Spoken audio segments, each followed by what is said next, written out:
লন্ডনের বিখ্যাত হাসপাতাল দি ক্লিনিকে চিকিৎসাধীন আছেন বিএনপি চেয়ারপারসন বেগম খালেদা জিয়া।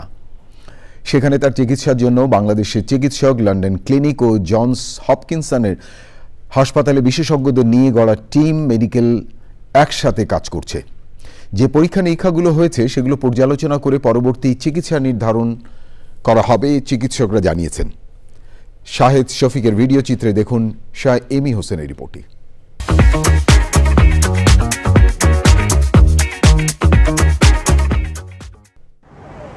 লন্ডনের দি ক্লিনিকে বিএনপির চেয়ারপারসন বেগম খালেদা জিয়া প্রায় 2 সপ্তাহ ধরে চিকিৎসাধীন রয়েছে। একই ছাদের নিচে যেন বেগম জিয়া সব ধরনের চিকিৎসা পান, সেই ব্যাপারে এখানকার ডাক্তাররা চেষ্টা চালাচ্ছেন বলেন বেগম খালেদা জিয়ার ব্যক্তিগত চিকিৎসক।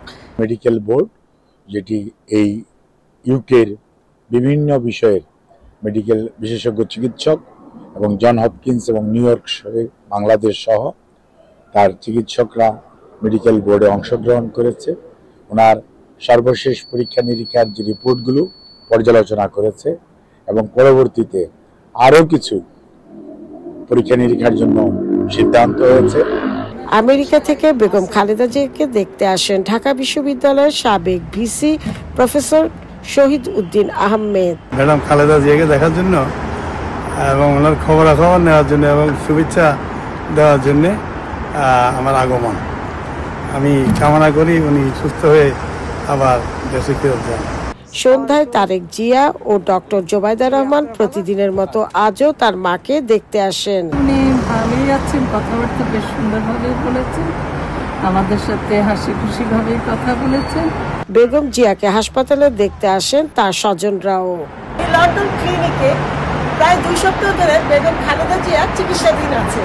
তার চিকিৎসার জন্য বসেছে বোর্ড মিটিং। এই বোর্ড মিটিংয়ে বিশেষ করে তার কিডনি, লিভার ও হার্টের পরীক্ষা নিরীক্ষা চলছে। খুব শীঘ্রই তার এই পরীক্ষা নিরীক্ষার রিপোর্টটি তার ব্যক্তিগত চিকিৎসক আমাদেরকে জানাবে। দি লন্ডন ক্লিনিকের সামনে থেকে শাহ এমি হোসেন, চ্যানেল আই, লন্ডন।